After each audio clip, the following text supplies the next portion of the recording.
My name is Benny. My name is Justice. Today we're going to talk about enjoy your friend's criticism from the book The Way of the Superior Man. All right, let's get into it. A man's capacity to receive another man's direct criticism is a measure of his capacity to receive masculine energy. If he doesn't have a good relationship to masculine energy, aka his father, then he will act like a woman and be hurt or defensive rather than make us use of other men's criticism. So how could that be like put into perspective? Like basically, what I got from that was if you're walking around and you're not able to take criticism, especially from a man, as a man, then that's a very feminine trait to have. Not to say that all women can't take criticism, but for the most part, as a man, you want to be able to take, corrective criticism from your peers, especially your homies, the one that are close to you, the one that you love, because it's out of love. Yeah, I feel that. Like, you got a homie messing with some girl he's not supposed to be messing with them, and you gotta criticize him for that. Right. You gotta do that. But also, there's a fine line between criticizing him and judging him. We're not here to judge. We're here to give corrective criticism and try to guide them down a better path if we see fit. Yeah. So that's what we got so far. And then it says, about once a week, you should sit down with your closest men friends and discuss what you are doing with your life. That's what we're doing right now. And what you are afraid of doing. The conversation should be short and simple. You should state where you are at, and your friend should give you a behavioral experiment. Something you can do that will reveal something to you or grant more freedom in your life. So like, what's something that in your life that you're afraid of doing? Honestly, I don't think there's too much in my life I'm afraid of doing, but there's the future is probably one thing I don't want to say afraid of, but nervous for. The way I think, I try to have stuff planned out very meticulously, in sequential order. But at the same time, there's no such thing as a perfect plan. We're all humans. We all fall short. We all have flaws. So that's just how we're built. And I think that's one thing that makes me really nervous, because I know that at the end of the day, no matter how hard and how long I plan, there's no such thing as a perfect plan. Yeah, God got me. Yeah, God got me. Yeah. So I'm not really stressed out about like the future, but like just starting. So like for this video, we were nervous to start this. So like, but for the future, God got us. Amen. And then your friend should give you a behavioral experiment, something you can do that will reveal something to you or grant more freedom in your life. I want to have an affair with Denise, but I don't want to hurt my wife. I'm afraid of her finding out. You might say, you've been talking about Denise now for 6 months. You are wasting your life's energy on this fantasy. You should either have sex with her by tomorrow night or drop the whole thing and never talk about it again. Your friends might say, challenging your hesitation and mediocrity. Okay, I know I'm not going to do it. I see now that I'm too afraid of ruining my marriage to have an affair with Denise. My marriage is more important to my desires for Denise. I'll drop it and refocus on the principles. Or refocus on the priorities in my life. Thanks.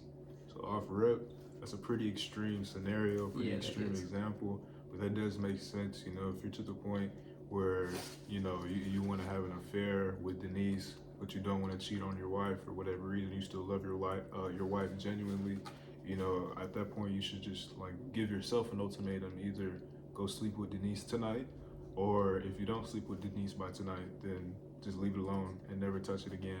I'm not advocating for infidelity. That's never the right way. Yeah, we don't promote cheating. We don't promote cheating at all. We don't do that. We don't do adultery. But at the same time, as a man, you got to be able to make decisions and make the right decisions for yourself, number one, and your family, number two. Yeah.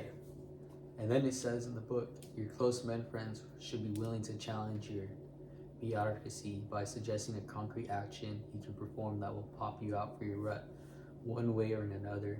And you must be willing to offer them your brutally honesty in the same way if you are all to grow. That's a good point to like push your friends to grow. So like we made fun of each other for like stuff we could do. So like it's a good one. And then it said, and you must be willing to offer them. Oh, I already read that. Never mind. Good friends should not tolerate mediocrity in one another. If you are at your edge, your men friends should respect that, but not let you off the hook. They should honor your fears and in love continue to code you beyond them without pushing you. If you merely want support from your men friends without challenge, it bespeaks and unresolved issues may have with your father, whether he is alive or dead.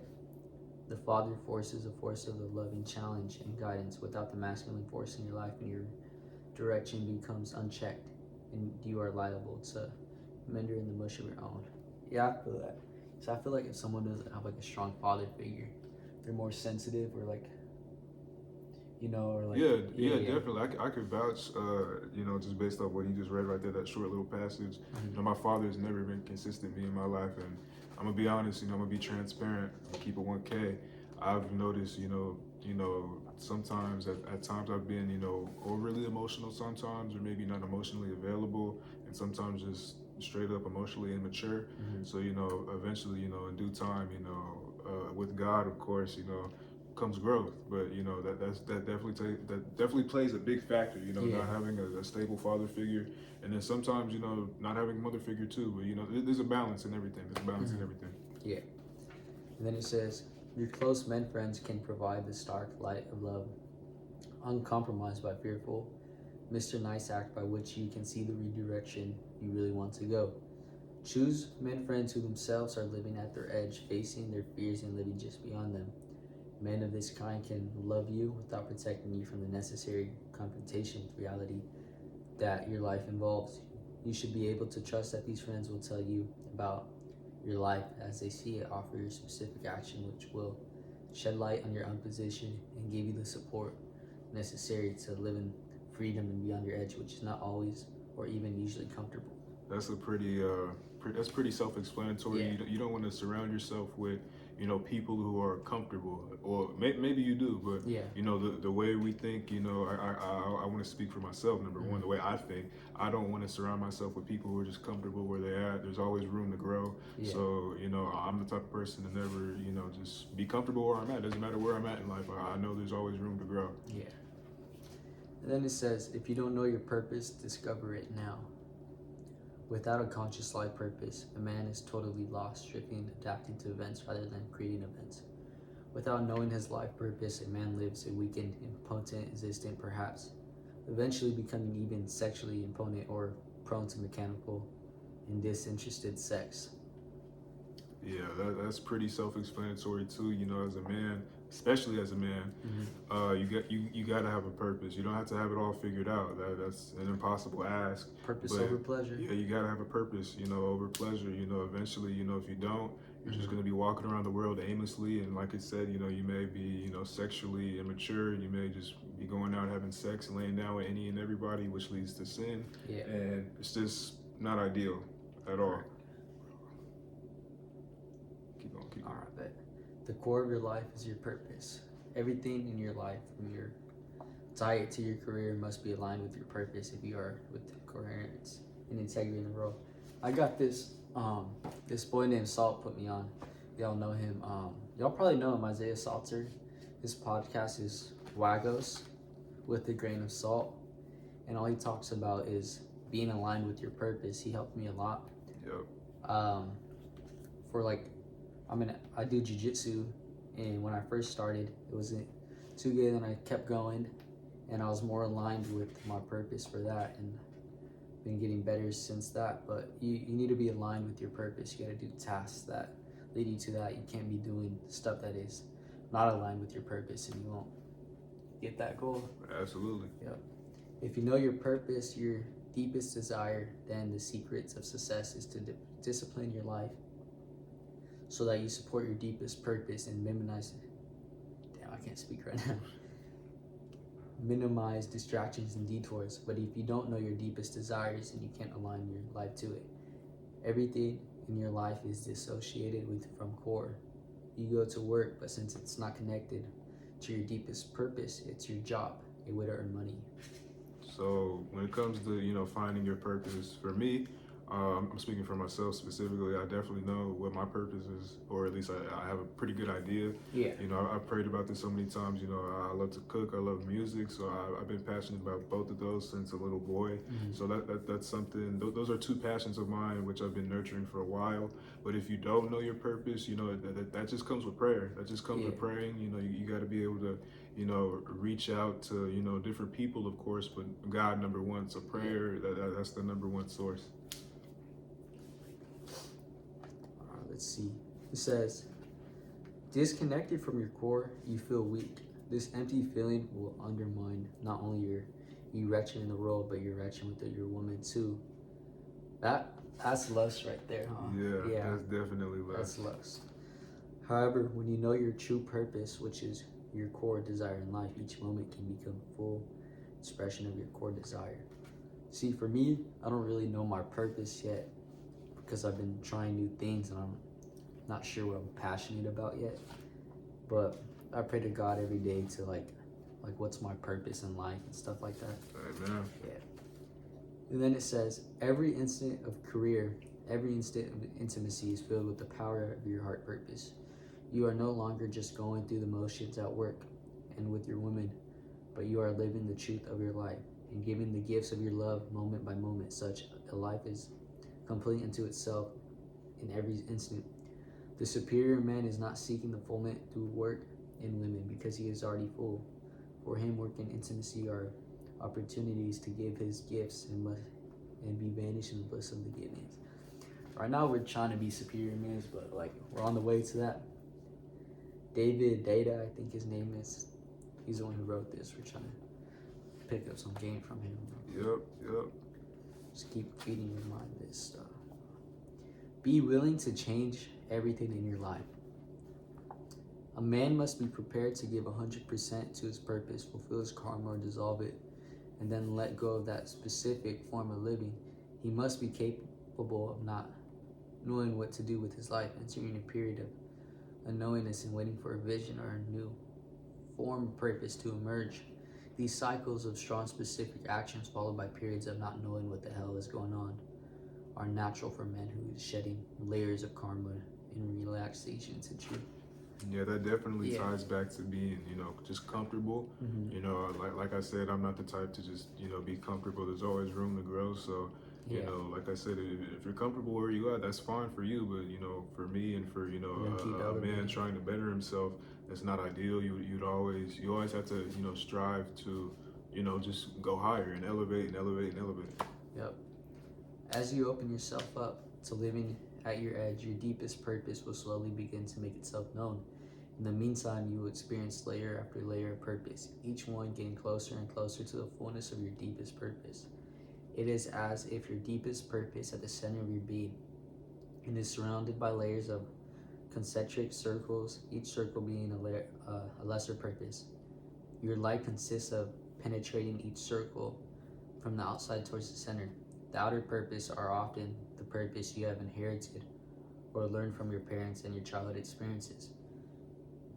Perhaps your father was a fireman, so you want to be a fireman, or in reaction to him, you decided to be an arsonist. In any case, the outer circle is a purpose you often apply to yourself to early in life, are most likely only distant premonitions of your deepest purpose. So for us, we want a better career than that. Huh? Yeah, definitely. Yeah. If you know, you know. If you know. Yep. If your deepest purpose is to meditate and realize God, you might find that before you can totally dedicate yourself to this practice, you must work your way through the concentric circles of playing with sexual partners, usually using drugs, getting married, raising children, developing a career, and finally having dissolved your fascinations and need all to do all of that. Getting down to the business of full-time meditation. As you dissolve each layer and move towards the center, you will more and more be living from your deepest purpose. Deeper purpose, and then your deepest heart purpose, whatever that is in every moment. However, you're probably not living your deepest purpose yet. For me, I just want to travel and stuff like that. Definitely. Yeah. You know, traveling, you know, it opens up your, I guess your palate.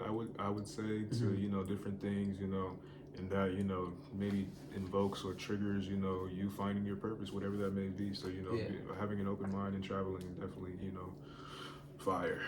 Yeah. For instance, you may take on a business trip, work at it for several years, and then suddenly find yourself totally disinterested. You know that if you stayed with it for another years, you would reap much greater financial reward than if you left the project now, but the project no longer calls you. You no longer feel interested in the project. You have developed skills over the last few years working on the project, but it hasn't yet come in fruition. You may wonder now that you have the skills, should you stick with it and bring the project to fruition even though your work feels empty to you? I feel like that for like sports and stuff. If you're passionate about a sport and then you just don't, that's how it was for me. I was passionate about baseball and soccer and football, but I grown to love martial arts more. Yeah, definitely. Yeah. Ask your close men friends if they feel you are simply losing steam, wiping out, or afraid to bring your project to completion. If they feel you are bailing out too soon, stick with it. I feel like we're holding ourselves accountable because we didn't really want to do this, huh? Yeah. You know, we've been playing this off for a while, but you know, finally we're sitting in front of the camera making it happen. So that just comes from you know, congregating with Benny here, and you know, finally just telling him, man, I'm ready. Let's do it. Let's do it. So yeah, that's how it started. About a couple months ago, we were on FaceTime and we're reading this book, and we're like, oh, we should talk about it because like we're just talking about it. We just wanted like hear each other's thoughts about it or how we feel about it. So we like wanted to talk to other people about it, but we finally made time to actually make a video. Yeah, I mean, luckily, you know, I got somewhat kicked out of my mom's house, so it all turned out good. You know, I'm gonna be staying with Benny for about a week, and you know that just gives us, you know, the perfect amount of time to be, you know, right in front of the camera and do what we got to do to, you know, be that better man. Yeah, God's got a plan for us, so like it's up to Him. Let's see how this goes. Yep. And that's gonna be the end of the video. I just want to give a shout out to Isaiah Salter. He gave me like motivation to start this. You guys should check him out. His channel is Wackos. And we'll see y'all for the next video. We're gonna be posting daily, just putting game out there. Yeah, and we'll see y'all tomorrow. Thank y'all for tuning in. You know, this is our first ever video. We hope to see y'all in many more episodes to come. So appreciate y'all. God bless. Bye.